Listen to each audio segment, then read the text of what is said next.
Hello. Hello sir, ಏನು ಯೋಚನೆ ಮಾಡಿದ್ರಿ? ನನಗಾಗಲೇ ಹೇಳಿದ್ನಲ್ಲ, ನಾನು ಯಾವುದೋ ಫ್ಯಾಮಿಲಿ ಫಂಕ್ಷನಲ್ಲಿ ಬ್ಯುಸಿ ಇದ್ದೀನಿ ಅಂತ. ನಾನು ಫ್ರೀ ಆದಾಗ ನಿನಗೆ ಫೋನ್ ಮಾಡ್ತೀನಿ, ಸುಮ್ಮನೆ ಯಾಕೆ ತೊಂದರೆ ಕೊಡ್ತಾ ಇದೆಯಾ? ನನಗೆ ಬೇರೆ ದಾರಿ ಇಲ್ವಲ್ಲ ಸರ್. ನಿಮಗೆ ತೊಂದರೆ ಕೊಡದೆ ಹೋದರೆ ನನ್ನ ತೊಂದರೆಯಿಂದ ನಾನು ಹೊರಗೆ ಬರೋದಕ್ಕಾಗಲ್ಲ.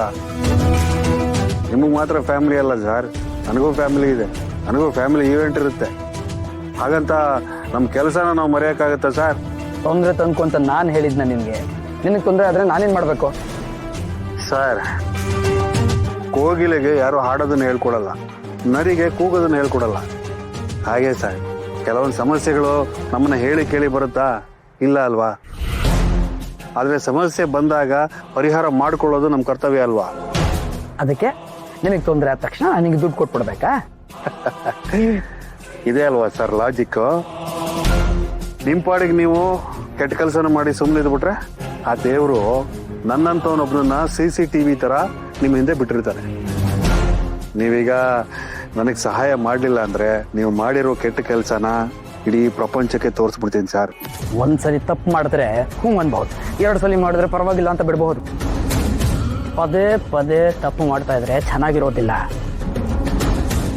ಚೆನ್ನಾಗಿರಲ್ಲ ಅಂತ ನನಗೂ ಗೊತ್ತು ಸರ್, ಆದ್ರೆ ಏನು ಮಾಡೋದು? ಕಾರ್ಯವಾಸಿ ಕತ್ತೆ ಕಾಲು ಹಿಡಿಲೇಬೇಕು. ನಾನು ನಿಮ್ಮ ಕಾಲು ಹಿಡಿತೀನಿ, ನೀವು ನನ್ನ ಕೈನ ಹಿಡಿಲೇಬೇಕು. ಹೇಳಿ ಸರ್, ದುಡ್ಡು ಕೊಡ್ತೀರೋ ಇಲ್ಲ ಈ ಚಿದಂಬರ ರಹಸ್ಯನ ಲೀಕ್ಔಟ್ ಮಾಡ್ಬಿಡ್ಲೋ?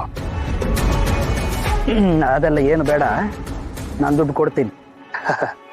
ಓಕೆ ಸರ್, ಹಾಗೆ ಮಾಡಿ.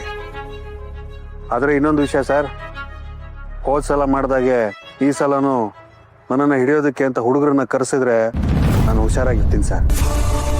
ಯಾಕಂದರೆ ಈಗಾಗಲೇ ವಿಡಿಯೋನ 3 ಕಾಪಿ ಮಾಡಿ ನನ್ನ ಫ್ರೆಂಡ್ಸ್ ಕೈಯಲ್ಲಿ ಕೊಟ್ಬಿಟ್ಟಿದ್ದೀನಿ. ಅವ್ರೀಗ ಹೋಮ್ ಮಿನಿಸ್ಟರ್ ಆಫೀಸ್ ಹತ್ರ, ಮೀಡಿಯಾ ಆಫೀಸ್ ಹತ್ರ ಮತ್ತು ಕಮಿಷನರ್ ಆಫೀಸ್ ಹತ್ರ ಇದ್ದಾರೆ. ನೀವು ನನ್ನನ್ನು ಹಿಡಿದು ನಾನು ವಾಪಸ್ ಹೋಗಿಲ್ಲ ಅಂದರೆ ಆ ಪೆನ್ ಡ್ರೈವ್ ಅವ್ರ ಕೈ ಸೇರುತ್ತೆ.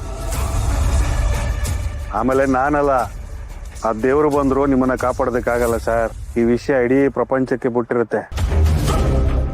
ನೀವು ನನ್ನನ್ನು ಚೆನ್ನಾಗಿ ನೋಡಿಕೊಂಡ್ರೆ ನಾನು ನಿಮ್ಮನ್ನು ಚೆನ್ನಾಗಿ ನೋಡ್ಕೋತೀನಿ.